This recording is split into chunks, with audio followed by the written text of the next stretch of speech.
করার সৌভাগ্য তুমি দাও না আমায় ইয়া রাসূল। আলহামদুলিল্লাহি রাব্বিল আলামিন ওয়াসসালাতু ওয়াসসালামু আলা সাইয়্যিদিল আমবিয়াই ওয়াল মুরসালিন আম্মা বা'দ ফাআউযু বিল্লাহি মিনাশ শাইতানির রাজীম বিসমিল্লাহির রহমানির রহিম আসসালাতু ওয়াসসালামু আলাইকা ইয়া রাসূলুল্লাহ ওয়া আলা আলিকা ওয়া আসহাবিকা ইয়া হাবিবাল্লাহ আসসালাতু ওয়াসসালামু আলাইকা ইয়া নবী আল্লাহ ওয়া আলা আলিকা ওয়া আসহাবিকা ইয়া নূর আল্লাহ। মাদানী চ্যানেলের দর্শকবৃন্দ, দেখছেন অনুষ্ঠান হজ ও কুরবানি। যে যেখান থেকে আমাদের সাথে শরীক ও শামিল হয়েছেন, আপনাদের সবাইকে জানাচ্ছি আমাদের এই অনুষ্ঠানের পক্ষ থেকে অসংখ্য শুভেচ্ছা এবং অভিনন্দন। অনেকেই এখন গরুর বাজারে ঘোরাফেরা করছেন, তো আবার অনেক সৌভাগ্যবান যারা মক্কা মদিনার অলিতে গলিতে ঘুরে বেড়াচ্ছেন। তো আল্লাহ করিম আমাদের সবাইকে এই পবিত্র মাসে যেই পবিত্র স্থানে যাওয়াটাকে সবাই সৌভাগ্যবান মনে করে, আল্লাহ করিম আমাদের সবাইকে সেখানে যাওয়ার তৌফিক দান করুক। আসুন অনুষ্ঠানের শুরুতেই দরুদে পাকের ফজিলত শুনে নেই। নবী দো জাহান সাল্লাল্লাহু তাআলা আলাইহি ওয়া আলিহি ওয়াসাল্লামের আলিশান ফরমান, যে ব্যক্তি আমার উপর দিনে 100 বার দরুদে পাক পাঠ করবে, আল্লাহ তাআলা তার কপালের মাঝখানে লিখে দিবেন যে ব্যক্তিটি জাহান্নামের আগুন ও নিফাক থেকে মুক্ত। আর যখন কিয়ামতের দিন তাকে উঠানো হবে, তখন শহীদদের সাথে উঠানো হবে। সল্লু আলাল হাবিব সাল্লাল্লাহু তাআলা আলা মুহাম্মদ সাল্লাল্লাহু তাআলা আলাইহি ওয়াসাল্লাম সালাতাম ওয়া সালামান আলাইকা সাইয়্যিদি ইয়া রাসূলুল্লাহ। দর্শকবৃন্দ, আপনারা জানেন যে এই অনুষ্ঠানে আমরা হজ এবং কুরবানি রিলেটেড বিভিন্ন বিষয়ের উপর আলোচনা করে থাকি। তো আজকে যে বিষয় নিয়ে আলোচনা করব তা হচ্ছে খুবই সুন্দর একটি বিষয়, হারামাইন শরীফাইনের মসজিদ সমূহ। জি হ্যাঁ, আপনারা যারা হারামাইন শরীফাইনের জিয়ারত দ্বারা নিজেকে ধন্য করেছেন, আপনারা হয়তোবা অনেক এমন মসজিদে গিয়েছেন যে সকল মসজিদগুলোর সাথে নবী পাক সাল্লাল্লাহু আলাইহি ওয়াসাল্লামের সম্পর্ক আছে, অর্থাৎ যেখানে নবী পাক সাল্লাল্লাহু আলাইহি ওয়াসাল্লাম হয়তো নামাজ আদায় করেছেন, তো কোথাও উনি আরাম করেছেন, বা কোথাও এমন অনেক নিদর্শন আছে যেখানে হাজিরা এখনও গেলে সেই মসজিদগুলো দেখার জন্য বেকুল হয়ে যায়। তো ইনশাআল্লাহুল করিম এমন কিছু সিলেক্টেড মসজিদ নিয়ে, এমন কিছু বিখ্যাত প্রাচীন মসজিদগুলো নিয়ে আজকে আমরা আলোচনা করার সৌভাগ্য লাভ করব। আসুন, যেহেতু আমাদের সাথে মোবালিকে দাওয়াত ইসলামী এবং নাতখা আছে, তাদের সাথে পরিচয় করিয়ে দেই। আজকে আমাদের সাথে আছেন আমাদের সেলিম ভাই মাশাআল্লাহ, এবং আমাদের শাহরুখ ভাই।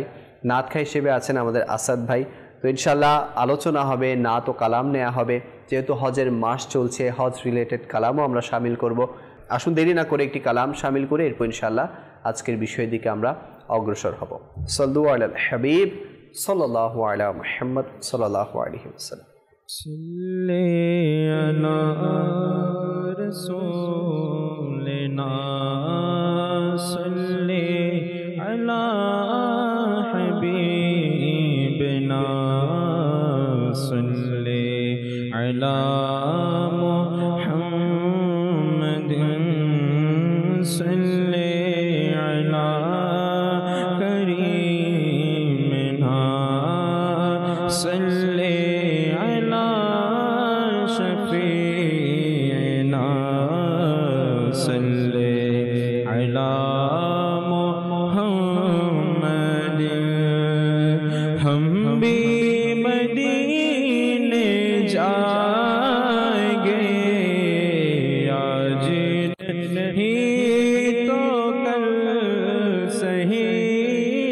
हम भी मदीने जाएंगे, आज नहीं तो कल सही। आका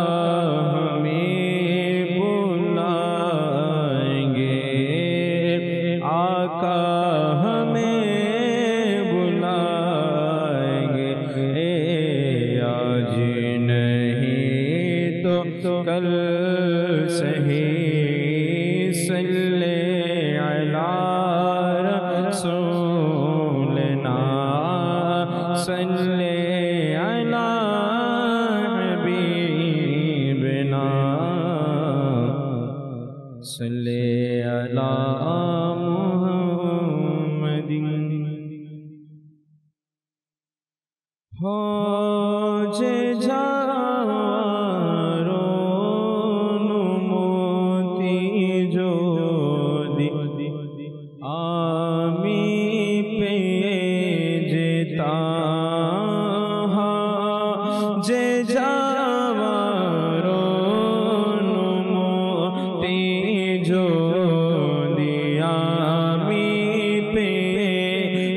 যেতাম সুশিক্ত না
মদিনায় তাদের দেখে দে প্রাণটা মারো তুষর্গ করে দিতাকে দেখে দে প্রাণটা মারো স্বর্গ করে দিতা এমন যদি হয় যে তো প্রিয় নবী চরণ দয়ে এমন যদি হয় যে তো প্রিয় নবী চরণ দয়ে লুটিয়ে পরে আমি আত্মা স্বর্গ হয়ে যেতাম লুটিয়ে পরে সগিয়া তাও স্বর্গ হয়ে যেতাম হজে যাওয়ার অনুমতি যদি আমি পেয়ে যেতাম সুশিক্ত নয়নে তখন রওয়ানা হয়ে যেতাম। মাশাআল্লাহ মাশাআল্লাহ মাশাআল্লাহ। তো দর্শকবৃন্দ, দেখতে দেখতে হজের কার্যক্রম প্রায় শুরু হয়ে যাচ্ছে এবং হাজিরা সবাই মিনার দিকে যাত্রা শুরু করবে। তো আসলেই তারা কত সৌভাগ্যবান যারা এখন আল্লাহ পাকের হুকুমে, আল্লাহ পাকের ইচ্ছায়, আল্লাহ পাকের সেই পবিত্র শহরে থাকার, অবস্থান করার, এবং না জানি সেই ভিড়ের মধ্যে কত আল্লাহ পাকের নেক বান্দারা আছেন, কত আল্লাহ পাকের অলি আবদাল কুতুবরা আছেন। হ্যাঁ, সেখানে হয়তোবা কোনো আওয়াম সাধারণ যে এবার গিয়েছে তার সাথেও যদি কোনো আল্লাহ পাকের নেক সালেহীন বান্দাদের একটু সঙ্গ নসিব হয়ে যায়, সংস্পর্শ নসিব হয়ে যায়, তাহলে তো তার বেড়া পার হয়ে যাবে। তো আল্লাহ পাক বাস এই মিলন মেলায় আমাদেরকেও শরীক হওয়ার তৌফিক দান করুক। হজে যাওয়ার অনুমতি আমাদেরও যাতে মিলে যায়, আল্লাহ পাক তৌফিক দান করুক। দর্শক দেখছেন অনুষ্ঠান হজ কুরবানি। আজকে আমরা বিষয় নিয়েছি হারামাইন শরীফাইনের মসজিদ সমূহ। আমরা প্রথমেই সেলিম ভাইয়ের কাছে যাব। হারামাইন শরীফাইন বলতে আমরা মক্কা এবং মদিনা বুঝাই। তো আমরা প্রথমে মক্কা শহরকে কি ওখানে যে যে মসজিদগুলো আছে, এরপর ইনশাআল্লাহ আমরা মদিনাতুল মুনাওয়ারার দিকে যাব।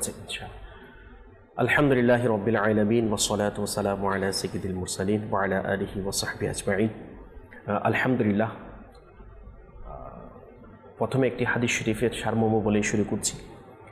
রাসূল করিম রউফুর রহিম সাল্লাল্লাহু আলাইহি ওয়াসাল্লাম ইরশাদ করছেন, দুনিয়ার মধ্যে সবচেয়ে উত্তম স্থান হচ্ছে আল্লাহ তাআলার ঘর মসজিদ শরীফ।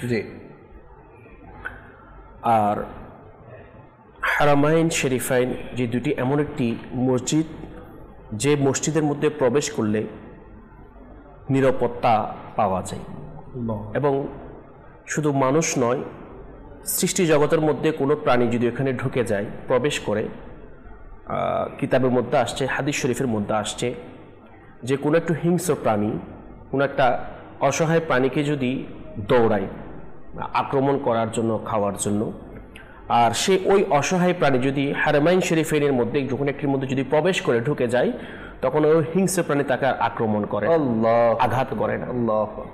তো দেখেন, আল্লাহ পাক রব্বুল আলামিনের পবিত্র ঘর কাবা শরীফের মধ্যে যে হারামাইন মসজিদুল হারাম শরীফ, যেটার ব্যাপারে আল্লাহ পাক রব্বুল আলামিন পবিত্র কালামুল্লাহ শরীফের মধ্যে ইরশাদ করেছেন, এবং রাসূল পাক সাল্লাল্লাহু আলাইহি ওয়াসাল্লাম বিভিন্ন হাদিস শরীফের মধ্যে বর্ণনা করেছেন যে মেরাজের রাতের ব্যাপারে যে আয়াতে মুবারাকা সূরা বনী ইসরাঈলের মধ্যে আল্লাহ পাক রব্বুল আলামিন ইরশাদ করেছেন, কিছুটা এমনই হয়তো আমরা সবাই জানি। বিসমিল্লাহির রহমানির রহিম, সুবহানাল্লাযী আসরা বিআবদিহি লাইলাম মিনাল মাসজিদিল হারামি ইলাল মাসজিদিল আকসা।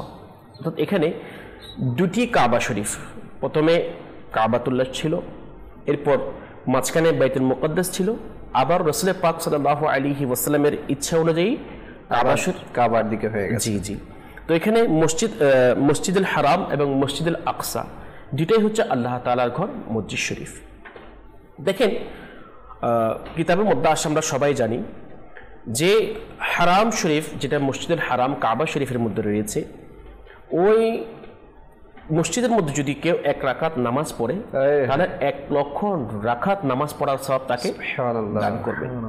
ঠিক একইভাবে যে রাসূল পাক সাল্লাল্লাহু আলাইহি ওয়াসাল্লাম যেখানে আরাম করছেন, শুয়ে আছেন, এবং যেখান থেকে কিয়ামত পর্যন্ত এবং কিয়ামতের ময়দানে সবকিছু দেখছেন, করবেন, যে ক্ষমতা আল্লাহ পাক রব্বুল আলামিন রাসূল পাক সাল্লাল্লাহু আলাইহি ওয়াসাল্লামকে দান করেছেন, সেটা হচ্ছে মসজিদে নববী শরীফ। জি, আচ্ছা। তো এটার ব্যাপারে আসছে, ওই মসজিদে নববী শরীফের মধ্যে কেউ যদি 1 রাকাত নামাজ পড়ে, তাহলে 50,000 রাকাত নামাজের সওয়াব তাকে দান করবে। এবং তৃতীয় নম্বর মসজিদ হচ্ছে বাইতুল মুকদ্দাস শরীফ, যেটা কিবলা ছিল প্রথম রাসূল পাক সাল্লাল্লাহু আলাইহি ওয়াসাল্লাম তাশরিফ আনার আগে দুনিয়ার মধ্যে। তো কিতাবের মধ্যে আসছে, ওই বাইতুল মুকদ্দাস শরীফের মধ্যে যদি কেউ 1 রাকাত নামাজ পড়ে, তাহলে আল্লাহ তাআলা তার আমুলনামার মধ্যে 25,000 রাকাত নামাজ পড়ার সওয়াব দান করবে। তাহলে সৃষ্টি জগতের মধ্যে, পৃথিবীর মধ্যে যতগুলি মসজিদ আছে, প্রত্যেকটা মসজিদ আল্লাহ তাআলার, অর্থাৎ যেটাকে বাইতুল্লাহ বলা হয়। আর ওই মসজিদের মধ্যে যারাই প্রবেশ করবে তারা নিরাপদের মধ্যে থাকবে। এবং যেহেতু আল্লাহ পাক রব্বুল আলামিন রাসূল পাক সাল্লাল্লাহু আলাইহি ওয়াসাল্লামের মাধ্যমে আমাদেরকে জানিয়ে দিয়েছেন, শিক্ষা দিয়েছেন, দুনিয়ার মধ্যে আমি গত অনুষ্ঠানে বলেছিলাম যে সর্বপ্রথম আল্লাহ পাক রব্বুল আলামিন ইবাদতের জন্য ঘর নির্মাণ করেছেন, মসজিদ নির্মাণ করেছেন, এবং আল্লাহ তাআলাকে ডাকার জন্য হযরত আদম আলাইহিস সালাতু ওয়াস সালামের মাধ্যমে যে মানুষদেরকে শিক্ষা দিয়েছেন। এই ধারাবাহিকতা আমি বলেছিলাম, রাসূল পাক সাল্লাল্লাহু আলাইহি ওয়াসাল্লাম যখন মক্কা শরীফ থেকে মদিনা শরীফ হিজরত করছেন, তখন আল্লাহ রাসূল সাল্লাল্লাহু আলাইহি ওয়াসাল্লাম থাকার জন্য, আরাম করার জন্য, ঘুমানোর জন্য ঘর নির্মাণ করেন নাই, বরঞ্চ রাসূল পাক সাল্লাল্লাহু আলাইহি ওয়াসাল্লাম আমরা মানব জাতিকে এবং ওনার উম্মতদেরকে শিক্ষা দিয়েছেন আমরা যেন আল্লাহ তাআলার ঘর মসজিদ শরীফ নির্মাণ করি, আল্লাহ তাআলার ইবাদত করার জন্য, নামাজ পড়ার জন্য, ইতিকাফ করার জন্য, অর্থাৎ যত ধরনের বান্দিগি আছে ওই সমস্ত ইবাদত বান্দিগি করার জন্য আল্লাহ তাআলা রাসূল পাক সাল্লাল্লাহু আলাইহি ওয়াসাল্লামের মাধ্যমে আমাদেরকে শিক্ষা দিয়েছেন। জি। এবং এভাবে যদি আমরা দেখি তাহলে কিতাবের মধ্যে আসছে মক্কা শরীফ এবং মদিনা শরীফের মধ্যে লিয়াকত ভাই অসংখ্য বরকতওয়ালা, প্রত্যেকটা মসজিদ তো বরকতওয়ালা, রহমতপূর্ণ, কিন্তু যে মসজিদ আমার রাসূল পাক সাল্লাল্লাহু আলাইহি ওয়াসাল্লাম এর সংস্পর্শ পাওয়ার, বরকত হাসিল করার সৌভাগ্য অর্জন করেছেন, যে মসজিদ শরীফের ফ্লোর আমার রাসূল পাক সাল্লাল্লাহু আলাইহি ওয়াসাল্লামের কদম মুবারক চুমু দেওয়ার সৌভাগ্য অর্জন করেছে, তাহলে ওই মসজিদ শরীফ কেমন সৌভাগ্যবান, ওই মসজিদ শরীফ কেমন বরকতওয়ালা। কিতাবের মধ্যে আসছে, যখন আজকের বিষয় হচ্ছে হারামাইন শরীফের এক মসজিদ শরীফ, চেষ্টা করছি আলহামদুলিল্লাহ, যখন পড়ছি লিয়াকত ভাই একটা জিনিস শুনে খুব খারাপ লাগলো। বলা হচ্ছে রাসূল পাক সাল্লাল্লাহু আলাইহি ওয়াসাল্লামের জামানায় কাবা শরীফ এবং মদিনা শরীফের মধ্যে অসংখ্য মসজিদ শরীফ ছিল, যেটা আপনি শুরুতেই বলেছেন যে মসজিদগুলির মধ্যে দেখা যায় ইতিহাসের পাতায় বা হাদিস শরীফের মাধ্যমে আমরা জানতে পারি, হয়তো কিছু মসজিদের মধ্যে রাসূল পাক সাল্লাল্লাহু আলাইহি ওয়াসাল্লাম নামাজ পড়েছেন, হয়তো কিছু মসজিদ শরীফের মধ্যে রাসূল পাক সাল্লাল্লাহু আলাইহি ওয়াসাল্লাম আরাম করেছেন, হয়তো বা সফর করা অবস্থায় রাসূল পাক সাল্লাল্লাহু আলাইহি ওয়াসাল্লাম কিছুক্ষণ ওখানে অবস্থান করেছেন, এক এক মসজিদের মধ্যে এক এক বরকত দান করেছেন। কিন্তু বর্তমান প্রেক্ষাপট অনুযায়ী আল্লাহ তাআলার পানা অসংখ্য মসজিদকে শহীদ করে দেওয়া হয়েছে। এবং কিতাবের মধ্যে এমনও আসছে, আলহামদুলিল্লাহ আমার শেখ তরিকত আমির আহলে সুন্নতের মাধ্যমে জানার সৌভাগ্য অর্জন করেছি, উনি যে কিতাব লিখেছেন ওখানের মধ্যে বলেছেন যে কিছু মসজিদের চিহ্ন তো মানে একদম কোনো নিশ্চিহ্ন করে দিয়েছেন, কোনো চিহ্ন নাই, কেন হয়তো কিছু কিছু মসজিদ শরীফ আছেন। তো আমির আহলে সুন্নত খুব সুন্দর একটি আশেকের ইশকওয়ালা মাদানী ফুল পরামর্শ দিয়েছেন, বলছেন যে হয়তো মসজিদ হয়তো নাই, কিন্তু ওই মসজিদের যেটা ঘ্রাণ, যেটা সুবাস, ওটা তো আছে। তো আমরা মানে যারা আশিকের রাসূল তাদেরকে পরামর্শ দিয়েছেন আমরা যেন খুঁজে খুঁজে, যেহেতু আজকে আমরা যতটুকু পারি, আমার শারক ভাই আছেন বা আমিও আছি, এবং মাদানী চ্যানেলের সাথে যদি থাকি এবং আমির আহলে সুন্নতের লিখিত রিসালাগুলো যদি আমরা পড়ি, কিতাবগুলি যদি আমরা পড়ি, তাহলে মক্কা শরীফ মদিনা শরীফের মধ্যে অসংখ্য মসজিদ শরীফ ছিল যেখানে বর্তমান যেগুলি এখন নাই। আর আমরা যদি সেগুলি পড়ে জেনে যাই তাহলে যাওয়ার পর আমাদের ওইটা খুঁজে খুঁজে ওখানে জিয়ারত করা, ওখান থেকে বরকত হাসিল করা এবং ওটার যে সুবাস সেটা অর্জন করা আমাদের সহজ হয়ে যাবে, আসানি হয়ে যাবে। তো সেই জন্য আমি আমার দর্শকদেরকে অনুরোধ করব যে আমির আহলে সুন্নতের লিখিত যে কিতাবগুলির মধ্যে কাবা শরীফের মসজিদ সম্পর্কে এবং মদিনা শরীফের মসজিদ সম্পর্কে লিখে আমাদেরকে জানিয়ে দিয়েছেন যে অমুক জায়গায় অমুক মসজিদ ছিল, অমুক স্থানের মধ্যে অমুক মসজিদ ছিল। হ্যাঁ, এখনো পর্যন্ত কিছু কিছু মসজিদ স্মৃতিস্বরূপ বরকত এখনো দিচ্ছে আমাদেরকে, কিন্তু অনেক মসজিদকে শহীদ করে দেওয়া হয়েছে যেটার কোনো চিহ্ন নাই, কিন্তু জায়গাটা এখনো অবস্থান এখনো আছেন। তো সেই জন্য আমাদের উচিত যে আমির আহলে সুন্নতের লিখিত কিতাবগুলি পড়ে ওই স্থানগুলি সম্পর্কে, মসজিদগুলি সম্পর্কে জেনে এবং ওইখানে গিয়ে বরকত অর্জন আমাদের করা দরকার, হাসিল করা দরকার। মাশাআল্লাহ। জি শাহরুখ ভাই, মক্কাতুল মুকাররমার মসজিদ নিয়ে আমার সেলিম ভাই কয়েকটি আলোচনা করেছে। জি হুজুর। আলহামদুলিল্লাহি রাব্বিল আলামিন ওয়াসসালাতু ওয়াসসালামু আলা সাইয়্যিদিল মুরসালিন। বিসমিল্লাহির রহমানির রহিম। লিয়াকত ভাই মাদানী চ্যানেলের দর্শক শ্রোতা, আলহামদুলিল্লাহ আল্লাহ পাকের দয়ায় সৌভাগ্য যে আমরা পবিত্র জিলহজ্জাতুল হারামে যে সময় হাজিরা মাশাআল্লাহ মিনার দিকে রওনা হচ্ছে, ওই সময় হারামাইনে শরীফাইন এর মসজিদ সমূহ নিয়ে আলোচনা করার সৌভাগ্য হচ্ছে। আল্লাহ তাআলার দরবারে শুকরিয়া আদায় করছি। শুরুতেই সেলিম ভাই তুলে ধরেছেন আসলে যে পুরো পৃথিবী জুড়েই তো মসজিদ রয়েছে, কিন্তু হারামাইনে শরীফাইনের মধ্যে যে মসজিদসমূহ রয়েছে ওই মসজিদসমূহের আলাদা কিছু বরকত রয়েছে এবং সেটিও আসলে আল্লাহ তাআলা এমনিতেই ওই বরকত দেয়নি, বরং আমার প্রিয় নবী রাসূল আরবি সাল্লাল্লাহু তাআলা আলাইহি ওয়া সাল্লামের সাথে কোনো না কোনো একটা সম্পর্ক জুড়ে রয়েছে প্রতিটি মসজিদের সাথে। এবং আল্লাহ তাআলা আমার নবী সাল্লাল্লাহু তাআলা আলাইহি ওয়া সাল্লাম রুসিলাই সাদাকায় ওই মসজিদে বরকত দিয়ে দিয়েছে, যে ওই মসজিদে গিয়ে যদি কেউ নামাজ আদায় করে, এমন মসজিদ রয়েছে, তাহলে আল্লাহ তাআলা সেই নামাজ এর উসিলায় দোয়া কবুল করে। এমনও অনেক মসজিদ দেখা যায়। তো যেহেতু আজকের আলোচনা ওইসব মসজিদ সমূহ নিয়ে, তো শুরুতে হারামাইনে শরীফাইনের একটি প্রসিদ্ধ একটি মসজিদ এটা নিয়ে আমরা একটু যদি শুনি, সিফাতুস সালাওয়াতে একটি ঘটনা রয়েছে। হযরত সাইয়্যিদুনা সাহাল বিন আব্দুল্লাহ রহমতুল্লাহ তাআলা আলাইহি একদিন একটি বৃদ্ধ জিনকে দেখলেন যে একটি দামি এবং সুন্দর জুব্বা পরিধান করে উনি একটি মসজিদে নামাজ পড়তে যাচ্ছেন। তো যখন নামাজ শেষ করলো, নামাজ শেষ করে সালাম ফিরানোর পর ওই বৃদ্ধ জিন যখনই দেখলো ওই সাহাবিকে, উনি নিজেই প্রশ্ন করলো, আপনি কি আমার জুব্বা দেখে অবাক হয়ে যান, আশ্চর্য হয়েছেন? তো সাথে সাথে আরও উনি যোগ করলেন যে আপনি আমাকে যে অবস্থায় দেখছেন, বর্তমানে আমার এই জুব্বার বয়স 700 বছর হয়ে গিয়েছে। এবং শুধুমাত্র 700 বছর নয়, বরং আমি এই জুব্বা পরিহিত অবস্থায় আলহামদুলিল্লাহ আমার এই হযরত সাইয়্যিদুনা ঈসা রুহুল্লাহ আলা নবিয়িনা ওয়া আলাইহিস সালাতু ওয়াস সালামের জিয়ারত লাভ করেছি। এবং শুধু তাই নয়, আমি এই জুব্বা পরিহিত অবস্থায় আমার হুজুরপুর নূর আকে নামদার মদিনা সাল্লাল্লাহু তাআলা আলাইহি ওয়া আলিহি ওয়াসাল্লামের দিদারের সৌভাগ্য অর্জন করেছি। সুবহানাল্লাহ। এবং আরও শুনুন যে আমি যে সেসব জিনদেরই একজন যাদের ব্যাপারে সূরা জিন অবতীর্ণ হয়েছে। সুবহানাল্লাহ। তো এটি সেই জিন মসজিদ, মসজিদে জিন নামক যে মসজিদটি রয়েছে সেই মসজিদের কথা বলা হচ্ছে। আজও এই মসজিদটি ওখানে রয়েছে। তো ওই মসজিদটি নির্মাণের লিয়াকত ভাই পরবর্তীতে এটি নির্মাণ হয় এই জন্যই যে এটি আপনার জান্নাতুল মুআল্লার নিকট অবস্থিত। এবং আমার নবী করিম রফুর রহিম সাল্লাল্লাহু তাআলা আলাইহি ওয়া সাল্লাম যখন ফজরের নামাজের পর কোরআন তেলাওয়াত করতেন, এই তেলাওয়াত শুনে অনেক জিনেরা মুসলমান হয়ে গিয়েছিল। এবং যার কারণে ওই স্থানের যেসব জিন রয়েছে তাদের জন্যই ওই নামানুসারে মসজিদে জিন ওখানে নির্মাণ করা হয়, রাখা হয়। সুবহানাল্লাহ। শুধু তাই নয় লিয়াকত ভাই, আরেকটি খুব সুন্দর ঘটনা, আসলে এই সব মসজিদ সমূহ যেমন নবী করিম সাল্লাল্লাহু তাআলা আলাইহি ওয়া সাল্লামের কদম পাকে চুমু খাওয়ার ওসিলায় যে কেমন কেমন বরকতময় হয়েছে, যে এটা তো হাজিগঞ্জ যারা রয়েছে তাদের জন্য অনেক বড় একটা সৌভাগ্য যে এখানে গিয়ে যদি দোয়া করা হয় না, আল্লাহ তাআলা কবুল করে সাথে সাথে। সুবহানাল্লাহ। তো এই মসজিদটি হচ্ছে মিনা শরীফে অবস্থিত।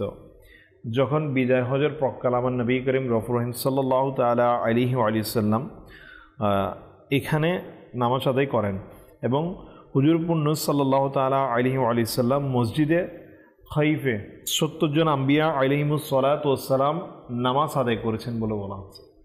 অপর একটি বর্ণনা ইরশাদ হচ্ছে যে মসজিদে খাইফে আপনার 70 জন আম্বিয়া কিরাম আলাইহিমুস সালাতু ওয়াস সালাম ইনাদের কবর মুবারক, মাজার শরীফ সেখানে রয়েছেন, যার কারণে এটি অনেক বরকতময়। কিন্তু বর্তমানে এটা যথেষ্ট প্রশস্ত করা হয়েছে এবং জিয়ারতকারীদের জন্য আমার শেখে তরিকাত আমির আহলে সুন্নাত দামাত বরকাতুহুল আলিয়িনি মাদানী ফুল দিচ্ছেন। আমরা যেন অত্যন্ত ভক্তি এবং মর্যাদা বোধ নিয়ে মসজিদ জিয়ারত করি, কেননা আম্বিয়া কিরাম আলাইহিমুস সালাতু ওয়াস সালাম ইনাদেরকে সালাম ইসারা সওয়াবের জন্য দোয়া স্বরূপ সালাম আরজ করি মাশাআল্লাহ। এবং এর বরকতে কি হবে, আল্লাহ তাআলা দোয়া সমূহ কবুল করবে মাশাআল্লাহ। আমিরুস সুন্নাত দামাত বরকাতুহুল আলিয়া যখন কয়েক বছর আগে হজে গিয়েছিলেন, উনি কিন্তু আমরা ক্লিপের মধ্যেও দেখেছি, উনি যখন মসজিদে খায়েফের সামনে দিয়ে যাচ্ছিলেন তখন কিন্তু উনি সেটা দেখিয়েছেন যে এটা হচ্ছে মসজিদে খায়েফ, এটা তুলেও ধরেছিলেন মাশাআল্লাহ। আপনি যেভাবে আলোচনা করছেন, যেভাবে উনি লিখেছেন, সেভাবে উনি আবার ভিডিও ক্লিপসের মাধ্যমেও আমাদেরকে দেখিয়ে দিয়েছেন। আসলে আমাদের অনেক কিছু জানার সৌভাগ্য নসিব হচ্ছে আমার শেখে তরিকাত আমির আহলে সুন্নাত দামাত বরকাতুহুল আলিয়ার মাধ্যমে। হয়তো বা অন্য এমন কোনো কিতাব নেই যেটি আপনার ধরেন এই আশিকানে রাসূলের 130 ঘটনা অথবা রফিকুল হারামাইনের মধ্যে আমার আমির আহলে সুন্নাত পবিত্র হারামাইনের শরীফাইনের যে সকল মসজিদ সমূহ ছাড়া অন্যান্য যে সকল তথ্যাদি তুলে ধরেছেন, এমন তথ্যাদি অন্য কোনো কিতাবাদি পাওয়াই যায় না। হুজুর, আমি একটা জিনিস শেয়ার করতে চাই মাদানী চ্যানেলের মাধ্যমে, সেটা হচ্ছে অনেক এজেন্সিও কিন্তু অনেক মসজিদের ব্যাপারে জানে না। আমি যখন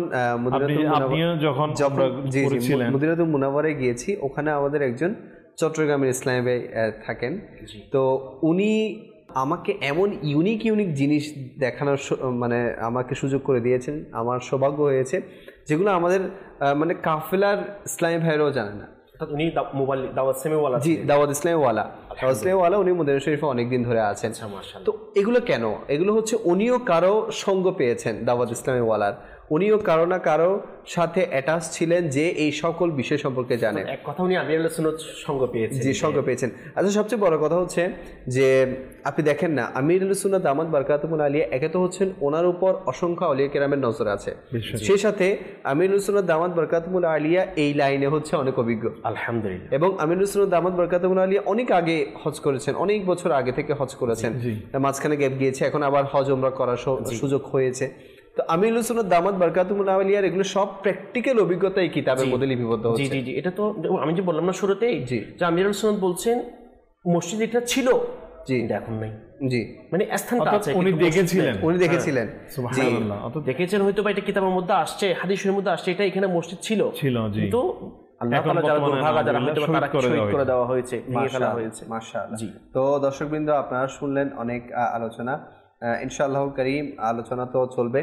তো দর্শকদের কিছু কল আছে, কলগুলো আমরা অনুষ্ঠানে শামিল করব। জি, মোহাম্মদ রতন, নাটোর জয়রামপুর থেকে। জি, মাদানী চ্যানেলের অনুষ্ঠান দেখে আমি অনেক কিছু শিখতে পারছি এবং জানতে পারছি। আপনাদের সবাইকে ধন্যবাদ। আমার জন্য দোয়া করবেন ইনশাআল্লাহ ইনশাআল্লাহ। জি, নেক্সট কল। আমার নাম কামরুল ইসলাম, জি, কিশোরগঞ্জ। আমি একটি নাচ গাতুর শুনতে চাই, কাল লাগিয়া কান্দরে বল। আচ্ছা, ইনশাআল্লাহুল কারীম আমাদের সাথেই থাকবে। Next call. আমার নাম মোহাম্মদ লাবিব, পেটপুর থেকে। আমি একটি মনকাবাত শুনতে চাই, সেটি হলো মুর্শিদ আমার আত্মা। আচ্ছা, ইনশাআল্লাহ আমাদের সাথেই থাকবেন। Next call. মোহাম্মদ ইসমাইল হোসেন, বগুড়া থেকে। আমি তো নিয়মিত আপনাদের চ্যানেলটা দেখি, এখনো আমি এই চ্যানেলটা করতে চাই, তাহলে খুব ভালো লাগে। আচ্ছা, ইনশাআল্লাহ আমাদের সাথেই থাকবেন, আরো অনেক কিছু জানতে পারবেন। Next call. আমার নাম মোহাম্মদ আবু সাইদ, জেলা নরসিংদী। আমি একটি নাতে রাসূল শুনতে চাই। নাতে রাসূলটি হলো সোনার মদিনা, প্রাণের মদিনা। মাশাআল্লাহ, অনেকেই কালাম শুনতে চাচ্ছেন, নাচ শুনতে চাচ্ছেন, আমাদের সাথেই থাকবেন। সেলিম ভাই আর কয়েকটি মক্কাতুল মুকাররমার মসজিদ নিয়ে শুনবো, এরপর ইনশাআল্লাহ মদিনাতুল মুনাওয়ারার মসজিদ নিয়ে আলোচনা করব। জি মাশাআল্লাহ, কিন্তু এই জিনিসটা খুবই গুরুত্বপূর্ণ মসজিদের ক্ষেত্রে। দেখেন আমিরুল সুন্নাত আলহামদুলিল্লাহ আমাদেরকে এই ফিতনা ফিসাহাতের যুগে এমন এমন কিছু সূক্ষ্ম সূক্ষ্ম মাসালা একদম সর্বসাধারণ পর্যন্ত পৌঁছিয়ে দিয়েছেন, যেটা বর্তমান সময়ে বিরল। মানে অনেকে সেটা জানেও না এবং ওই মাসালাটা জানার ক্ষেত্রে, আমল করার ক্ষেত্রে গাফিল। যেমন আমরা জানি মসজিদ হচ্ছে আল্লাহ তাআলার ঘর, এবং মসজিদের মধ্যে দুনিয়াবি কোনো কাজ করে এটা হারাম, সম্পূর্ণ কাজ। আচ্ছা, এখন ইয়াকুব ভাই দেখেন মসজিদ শরীফ যেহেতু আল্লাহ তাআলার ঘর, অনেক সময় দেখা যায় মসজিদ শরীফের মধ্যে আব্দুল অনুষ্ঠান হয়, মসজিদ শরীফের মধ্যে বিভিন্ন প্রোগ্রাম হয়, মিলাদুন নবীর মাহফিল হয়, গিয়ারবে শরীফের মাহফিল হয়, খাজা গরিবে নওয়াজ রহমতুল্লাহি তাআলা উরুস মুবারক। অর্থাৎ এক কথায় আমরা যারা আশিক রসুল আছি, বিভিন্ন অনুষ্ঠান মসজিদ শরীফের মধ্যে হয়। এবং দেখা যায় যখন কোনো একটা প্রোগ্রাম হয়, অনুষ্ঠান হয়, তখন দেখা যায় ওই অনুষ্ঠানের মধ্যে তাবারুকের ব্যবস্থা করা হয়। দেখেন ওটা হচ্ছে তাবারুক, মানে বরকতওয়ালা খাবার। যখন একটি খাবার কোনো একটা ওয়ালির সাথে, কোনো একটি নবীগণ আলাইহিমুস সালাতু ওয়াস সালামের সাথে সম্পৃক্ত হয়ে যায়, তখন সেটা তাবারুক হয়ে যায়, বরকতওয়ালা হয়ে যায়। কেউ যদি সেটা নিয়ত করে খায়, তাহলে আল্লাহ তাআলা চাইতো ওটার মাধ্যমে তাকে শিফা দান করবেন, বরকত দান করবেন। আচ্ছা, কিন্তু শরীয়তের যেটা বিধান মাসালা, এই মাসালাটা কিন্তু আপনি যদি খোঁজ খবর নিয়ে দেখেন, সুমার যদি করেন, কয়জন জানে, আপনি দেখবেন আমি বলবো যে 90% মানুষ জানে না।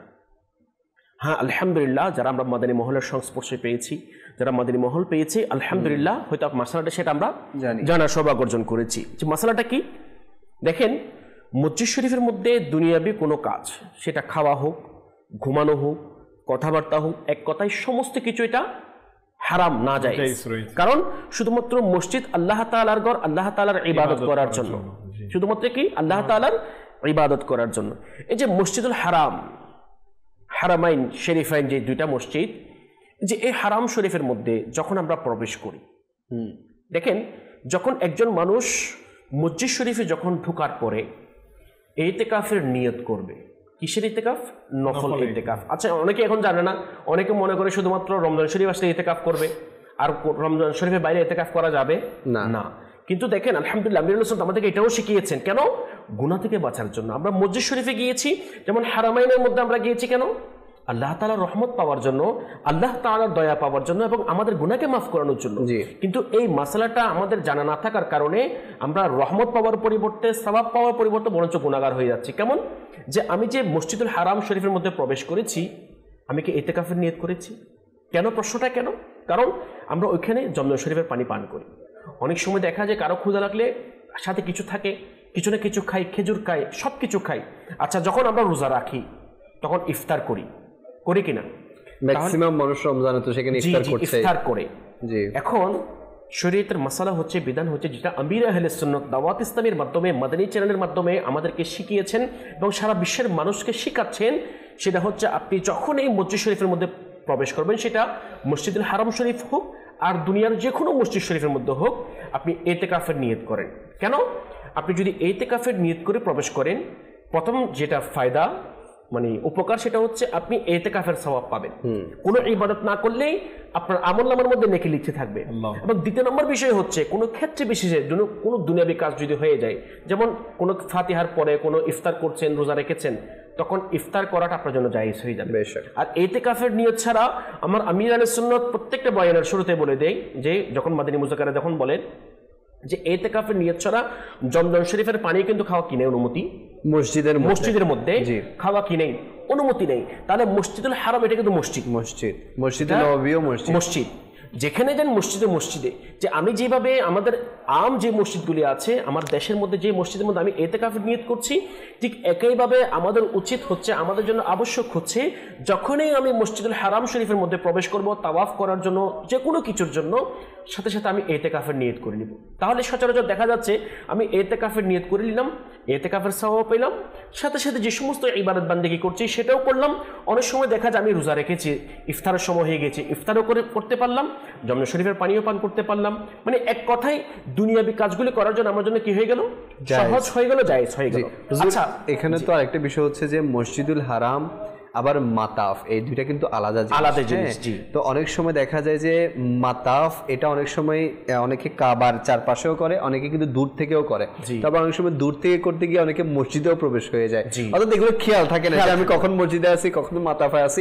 আপনি যেটা বলেছেন যে শুরুতেই মানে ঢুকতেই হয় মসজিদ দিয়ে ঢুকে এরপর মাতাফের দিকে যায়।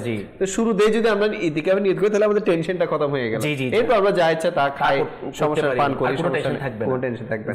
সেজন্য আবার অনেক সময় এখন যেহেতু আমরা জেনেছি ইতিকাফের নিয়ত করলে, আবার খাবার জন্য, ঘুমানোর জন্য ইতিকাফের নিয়ত করা যাবে না। শুধুমাত্র আল্লাহ তাআলার ইবাদত করার জন্য ইতিকাফের নিয়ত করতে হবে। তবে হ্যাঁ, আমির আহলে সুন্নাত আমাদের জন্য কিছু সহজ পদ্ধতি দিয়েছেন যে আপনি কিছু খেতে হচ্ছে, মানে হঠাৎ চলে আসছে কিছু খেতে হবে, আপনি ইতিকাফের নিয়ত করে নেন, সাথে সাথে কয়েকবার দরুদ শরীফ পড়ে নেন, জিকির করে নেন, কিছু নেকির কাজ করেন, এরপর আপনি খাওয়াটা কি হয়ে যাবে। শুধুমাত্র খাওয়ার জন্য, ঘুমানোর জন্য ইতিকাফের নিয়ত করার অনুমতি নাই। তাহলে দেখেন আলহামদুলিল্লাহ আমার শাহরুখ ভাই মসজিদে খাইফ এর আলোচনা করেছেন এবং মসজিদে জিন এর আলোচনা করেছেন, এবং আমি তো শুরুতে মসজিদুল হারাম শরীফের আলোচনা করেছি। দেখেন অসংখ্য মসজিদ রয়েছে, প্রায় সংক্ষিপ্ত আমি ওদিকে চলে যাচ্ছি। আমি কয়েকটা মসজিদের নাম বলি। মসজিদে তানঈম, এটা একটা মসজিদের নাম। আর একটা হচ্ছে মসজিদে কাশফ, এটা একটা মসজিদের নাম। আচ্ছা, এরপর আমরা এখন মসজিদে মদিনা শরীফের দিকে চলে যাই। আল্লাহ পাক আমাদের সবাইকে বাস এই সকল মসজিদে জিয়ারত দ্বারা ধন্য করুক। মদিনাতুল মুনাওয়ারার দিকে যাব। জি, যেমন মদিনাতুল মুনাওয়ারার মধ্যে মসজিদে কুবা রয়েছে, যে মসজিদটি রাসূল পাক সাল্লাল্লাহু আলাইহি ওয়াসাল্লাম সর্বপ্রথম কাবা শরীফ থেকে যখন মদিনা শরীফ হিজরত করেছিলেন, ওই মসজিদটি সর্বপ্রথম নির্মাণ করেছিলেন, ইসলামের প্রথম মসজিদ। জি, প্রথম মসজিদ যে রাসূল পাক সাল্লাল্লাহু আলাইহি ওয়াসাল্লাম নির্মাণ করেছেন। এই মসজিদের অসংখ্য ফজিলত রয়েছে। তার মধ্যে একটি ফজিলত হচ্ছে রাসূল পাক সাল্লাল্লাহু আলাইহি ওয়াসাল্লামের দুটি বাণী, যে মসজিদে কুবায় নামাজ আদায় করা উমরার সমান। তিরমিজি শরীফের মধ্যে বলা হচ্ছে, যে ব্যক্তি নিজের ঘরে ওযু করলো, এরপর মসজিদে কুবায় গিয়ে নামাজ আদায় করলো, সে উমরার সওয়াব পাবে। এটা ইবনে মাজাহ শরীফের মধ্যে প্রথম নম্বর হাদিসটি ছিল তিরমিজি শরীফের মধ্যে। আর আমিরুল মুমিনিন হযরত সাইয়েদনা ওমর ফারুক আযম রাদিয়াল্লাহু তাআলা আনহু ইরশাদ করছেন, উনি বলছেন, মসজিদে কুবায় প্রবেশ করে বললেন, আল্লাহর শপথ, এই মসজিদ এক রাকাত নামাজ আদায় করা বাইতুল মুকাদ্দাসে এক রাকাত নামাজ আদায়ের পর 4 রাকাত বাড়িয়ে পড়ার চেয়ে বেশি প্রিয়। এবং যদি এই মসজিদটি দূরে কোথাও হতো, তবুও আমি সেখানে যাবার জন্য উটের কলিজা পানি করে অর্থাৎ দিতাম। অর্থাৎ আমি যেভাবে হোক অবশ্যই ওই মসজিদের জিয়ারত করার জন্য যেতাম। তাহলে মসজিদে কুবার একটা ফজিলত রয়েছে, এবং এটা হচ্ছে ওই মসজিদ যে মসজিদ সর্বপ্রথম রাসূল পাক সাল্লাল্লাহু আলাইহি ওয়াসাল্লাম নির্মাণ করেছিলেন, এবং এই মসজিদের ফজিলত আমরা শ্রবণ করেছি। যেমন আরেকটি মসজিদ রয়েছে মদিনা শরীফের মধ্যে, মসজিদে কিবলাতাইন, আমরা সবাই জানি। এমন একটি মসজিদ যে মুহূর্তে রাসূল করিম রাউফুর রহিম সাল্লাল্লাহু আলাইহি ওয়াসাল্লাম জোহরের নামাজ আদায় করছিলেন, আর ওই মুহূর্তে বাইতুল মুকাদ্দাস থেকে নামাজ পড়ছিলেন। প্রথম 2 রাকাত বাইতুল মুকাদ্দাস থেকে পড়েছিলেন, এরপর যখন আল্লাহ তাআলার পক্ষ থেকে ওহী এসেছিল যে বাইতুল্লাহর দিকে নামাজ পড়ার জন্য, তখনই রাসূল পাক সাল্লাল্লাহু আলাইহি ওয়াসাল্লাম বাকি 2 রাকাত বাইতুল্লাহ শরীফের দিকে করে নামাজ আদায় করেছেন। তাও কি প্রেমিকের মনের ইচ্ছাকে পূরণ করার জন্য আল্লাহ তাআলা সেই ইচ্ছা পূরণ করে দিয়েছেন। মসজিদে কিবলাতাইন, তারপর মসজিদে জুল খুলাইফা আছেন, এবং এর মধ্যে মসজিদে খামসা এবং সাবা, এই মসজিদ সমূহ খুব প্রসিদ্ধ মসজিদ, এবং মসজিদে গামামা। দেখেন এগুলোর যদি এক একটা বর্ণনা যদি আমরা দিতে দেই অনেকক্ষণ সময় চলে যাবে। তো এভাবে আমি শুরুতেই যে কথাটা বলেছি, অসংখ্য মসজিদ রয়েছে। এটা আমি কিভাবে জানবো? যখন আপনি আমি দাওয়াত ইসলামের সাথে থাকবো, যখন আমাদের মুআল্লিম যিনি হবেন বা কাফেলার সাথে যাদের সাথে যাচ্ছি, ওই ব্যক্তি যদি মানে এই মসজিদ সমূহ সম্পর্কে যদি তার জানা থাকে, তাহলে অবশ্যই আমরা সেই মসজিদগুলি জিয়ারত করার সৌভাগ্য অর্জন করবো, যেটা আপনার বেলায় যেটা হয়েছে। জি হুজুর, আমি মদিনা শরীফে যখন গিয়েছিলাম তখন মানে মদিনা শরীফের থেকে মানে মসজিদ থেকে আমার হোটেলের দূরত্ব ছিল হেঁটে গেলে 2 থেকে 4 মিনিট, খুব কাছাকাছি। তো আমি এই পুরো সফরের মধ্যে আমি 7 দিনের মতো ছিলাম, কিন্তু হ্যাঁ আসার দিন আমার যে ইসলামী ভাইয়ের কথা বলছিলাম, উনি আমাকে, অর্থাৎ আমি যে রাস্তা দিয়ে দিতাম ওই রাস্তা দিয়ে মসজিদে ওমর ছিল, কিন্তু আমি দেখি নাই। উনি এরপর আমাকে নিয়ে গিয়েছেন যে এটা হচ্ছে মসজিদে ওমর রাদিয়াল্লাহু তাআলা আনহু মসজিদ। আসলে অনেক মসজিদ এখনো আছে যেগুলো অনেক দর্শনার্থী চিনে না।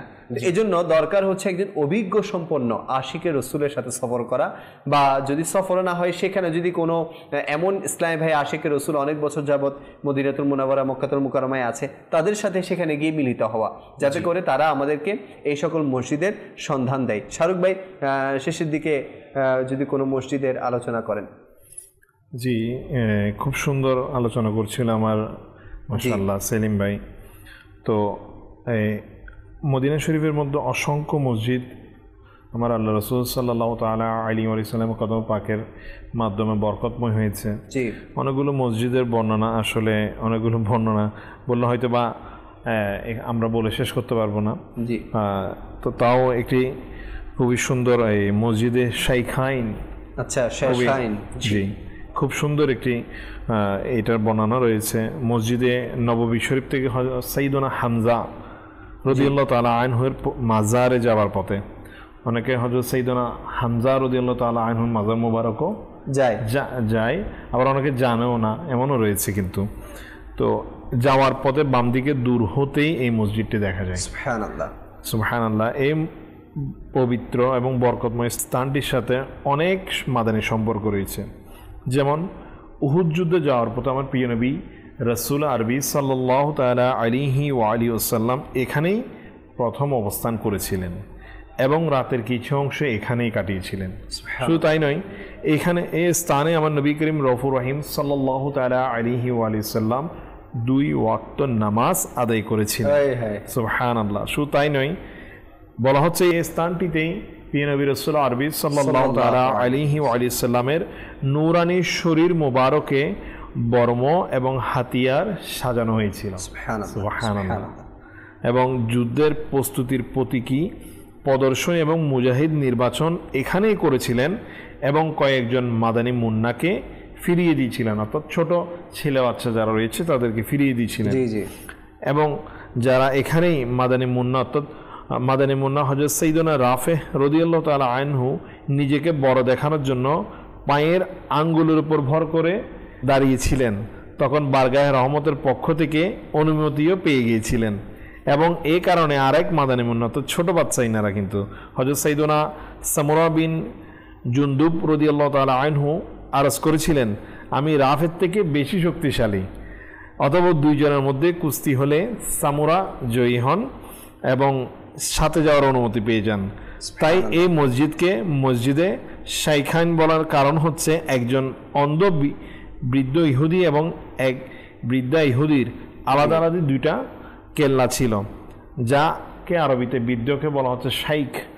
তাই এই এলাকাটি দুইজন বৃদ্ধের কারণে শাইখাইন নামে প্রসিদ্ধ ছিল। এই মসজিদের আরও কয়েকটি নাম রয়েছে, মসজিদে দিরআ এবং মসজিদে বাদাই এবং মসজিদে আদবি। তো লিয়াকত ভাই আসলে এটি বলার এই জন্যই বলেছি এই মসজিদটির বর্ণনা, যে আমার নবী করিম সাল্লাল্লাহু আলাইহি ওয়াসাল্লাম উহুদ যুদ্ধের যে সমস্ত কার্যকলাপ করেছিল সর্বপ্রথম কিন্তু এই মসজিদ থেকেই শুরু করেছিল। এবং ছোট বাচ্চাদের মধ্যে একটি কুস্তি এটাও কিন্তু এখানে সংগঠিত হয়েছিল। তো এটার কারণে অনেক বরকতময়। সাথে সাথে আমার নবী করিম রফুর রহিম সাল্লাল্লাহু আলাইহি ওয়াসাল্লাম বিধর্মীদের যারা রয়েছে ইনাদেরকেও যে কত সম্মান করতেন, এটা আমরা এই মসজিদের নামকরণের মাধ্যমে কি আমাদের দৃষ্টিগোচর হয়। তো আমার নবী করিম সাল্লাল্লাহু তাআলা আলাইহি ওয়াসাল্লাম তো সমগ্র জাহানের, শুধু আমি মুসলমান রয়েছে আমার জন্য নয়, সমস্ত জাহান। যদি এমনও অনেক বিধর্মী রয়েছে যারা আমার নবী করিম রফুর রহিম সাল্লাল্লাহু আলাইহি ওয়াসাল্লাম চরিত্র দেখে এইরকম আচরণ দিয়ে কি হয়েছেন, মুসলমান হয়ে গিয়েছেন। তো এই জন্য আসলে মসজিদে নববী শরীফে আরও অসংখ্য মসজিদ রয়েছে। যদি বর্ণনা করি, শুধু বর্ণনা শুনলেই তো হবে না, মাশাআল্লাহ হজ এবং উমরা নসিব হয়ে যায় তাদেরকে। এবং আমি নিজেও বলবো, এটি যখন স্টাডি করছিলাম অনেক উৎফুল্লত আসছিল, অনেক কিছু জানার রয়েছে। এবং আলহামদুলিল্লাহ এতগুলো যে মসজিদ রয়েছে বরকতময়, এগুলো হয়তো বা আমার যে সফর, ওই সফরের মধ্যে এতগুলো বরকতময় স্থানে যাওয়া সম্ভব নয় যদি আমি কি না করি, স্টাডি না করি। যদি স্টাডি করা হয় তাহলে বরকতময় স্থান সম্পর্কেও জানতে পারবো। এবং সাথে সাথে আজকে যারা দর্শক শ্রোতা চ্যানেলের মাধ্যমে অনুষ্ঠান শুনছেন তাদেরকে অবশ্যই এটা অনুরোধ করব যে আমরা বেশি বেশি আশিকানে রসুলদের 130 ঘটনা এবং রফিকুল হারমাইন এই দুইটি কিতাব পড়ি ইনশাআল্লাহুল করিম। এর মাধ্যমে যেসব বরকতময় মসজিদ রয়েছে হারামাইন শরীফাইনের, সেগুলো সম্পর্কে জানতে পারবো। এবং যদি কখনো সৌভাগ্য নসিব হয়ে যায় ওখানে গিয়ে এই দোয়া করে সেই সৌভাগ্যবানদের মধ্যে অন্তর্ভুক্ত হতে। মাশাআল্লাহ মাশাআল্লাহ। সেলিম ভাই, মসজিদে সাবা আপনি আলোচনা করছিলেন, 7টি মসজিদ না, সেখানে খন্দক কি তাবুকের যুদ্ধ সেটা নিয়ে আমি একটু আলোচনা করবেন? জি, ওটা নিয়ে আলোচনা করছি যে মদিনা শরীফের মাশাআল্লাহ সেখানে যাওয়ার সৌভাগ্য হয়েছে, আলহামদুলিল্লাহ একটি মসজিদে নামাজ আদায় করার সৌভাগ্য হয়েছে। উত্তর পশ্চিমে মদিনা শরীফের জাদাহাল্লাহু শারাফাহু ওয়া তা'যীমান, উত্তর পশ্চিমে সালা পাহাড়ের পাদদেশে এখন বর্তমানে 5টি মসজিদ রয়েছে। জি জি। তো খামসা, এখন খামসা মসজিদ হিসেবে পরিচিত। খামসা বলা হয় আরবিতে 5টি, আর সাবা বলা হয় আরবিতে 7। আচ্ছা, তো এখানে আগে ছিল 7টি, এখন হচ্ছে 5টি। জি। তো 5টি থেকে 2টি মসজিদকে শহীদ করে দেওয়া হয়েছে। কেন করা হয়েছে এটা বর্ণনা করা হচ্ছে। আমজাদ হোসেন বলছেন যে লরির স্টল মানে গাড়ি রাখার স্থান, দোকানপাট ও পার্কিং এরিয়া বানিয়ে দেওয়া হয়েছে। মানে ওই 2টি মসজিদকে শহীদ করে কি করে দেওয়া হয়েছে, এই যে এই সমস্ত দোকানপাট এবং বিষয়গুলি, স্থানগুলি, মানে জিনিসগুলি বানানো হয়েছে, করা হয়েছে। আচ্ছা, এর মধ্যে যে 5টি মসজিদ যে এখন আছেন তার মধ্যে একটি মসজিদ হচ্ছে মসজিদুল ফাতাহ। এটা একটু পাহাড়ের উপর, টিলার উপর উঁচায়, ওখানে সিঁড়ি দেওয়া হয়েছে ওঠার জন্য। তো এখানে বলা হচ্ছে যে এই মসজিদের পাশেই রাসূল করিম রাউফুর রহিম সাল্লাল্লাহু আলাইহি ওয়াসাল্লাম গজওয়ায়ে খান্দ, যেটাকে তাবুকের যুদ্ধ বলা হয়, অর্থাৎ গজওয়ায়ে আহজাব যেটাকে বলা হয়, তো খন্দকের যুদ্ধ। তো বলা হচ্ছে রাসূল পাক সাল্লাল্লাহু আলাইহি ওয়াসাল্লাম মসজিদুল ফাতাহ এর ওই স্থানের মধ্যে সোমবার, মঙ্গলবার এবং বুধবার 3 দিন মুসলমানদের জন্য দোয়া করেছিলেন। মুসলমানদের কিসের জন্য দোয়া করেছিলেন? বিজয়ের জন্য রাসূল পাক সাল্লাল্লাহু আলাইহি ওয়াসাল্লাম দোয়া করেছিলেন এবং আল্লাহ তাআলার সাহায্য প্রার্থনা করেছিলেন। তখন তৃতীয় দিবসের জোহর ও আসরের মধ্যবর্তী সময়ে আলহামদুলিল্লাহ রাসূল পাক সাল্লাল্লাহু আলাইহি ওয়াসাল্লামের দোয়া তো কবুল আল্লাহ তাআলার দরবারে, এবং আমার রাসূল হচ্ছে মকবুল আল্লাহ তাআলার দরবারে। তো তৃতীয় দিন জোহরের দিবস, মানে জোহর এবং আসরের মধ্যবর্তী সময়ে বিজয়ের সুসংবাদ অর্জিত হয়ে যায়, মানে বিজয় হয়েছে মুসলমানরা, সেটা শোনা যায়। তো হযরত সাইয়েদনা জাবির রাদিয়াল্লাহু তাআলা আনহু বলেন, আমি যখন কোনো বিপদের সম্মুখীন হতাম তখন মসজিদে ফাতাহ গিয়ে দোয়া করতাম, তবে বিপদ দূর হয়ে যেত। সুবহানাল্লাহ। তাহলে মসজিদে ফাতাহ গিয়ে দোয়া করতাম এবং বিপদ দূর হয়ে যেত। তাহলে মসজিদের ফাতা ব্যতীত আরো যে মসজিদগুলো রয়েছে সেই মসজিদের নামগুলো আমি বলছি। তাহলে এখান থেকে আমাদের একটা বিষয় জানার সৌভাগ্য অর্জন হলো, অনেকের বিভিন্ন পেরেশানির মধ্যে আছে, আমরা বিভিন্ন মুসিবতের মধ্যে আছে, আমাদের বিপদ আছে, চলে আসে।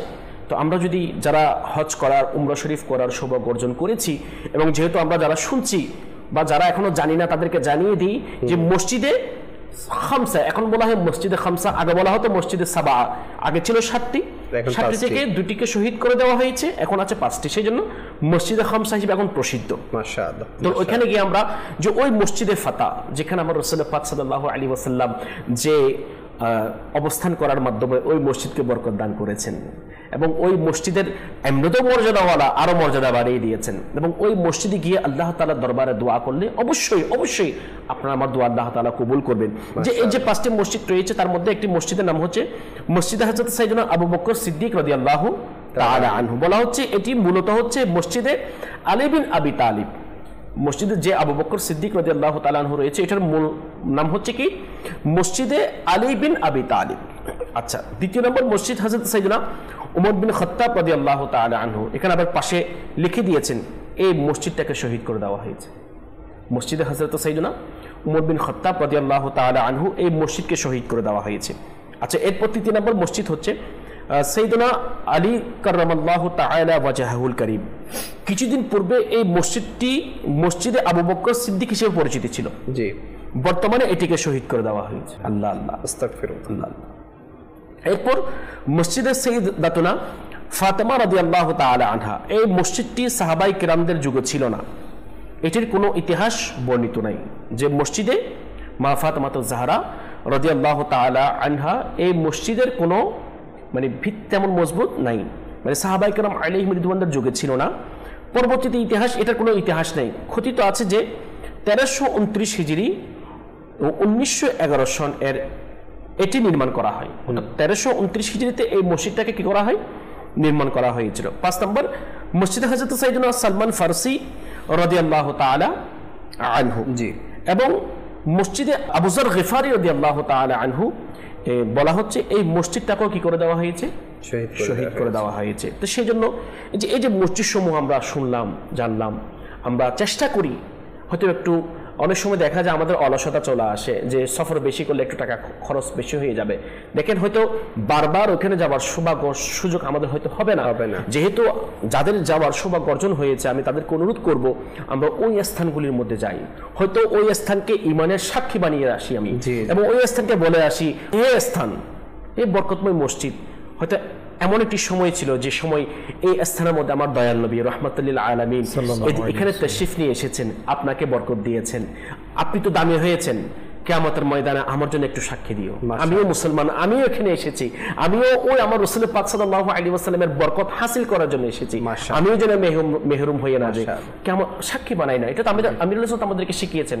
আমরা ওখানে গিয়ে যেটা বলছেন যে একটু টাকা খরচ হবে, আসলে যে মসজিদগুলো নিয়ে আমরা আলোচনা করেছি, বিশেষ করে আপনি এগুলো খুব কাছাকাছি, জি, কাছাকাছি, এগুলো তেমন দূরে না।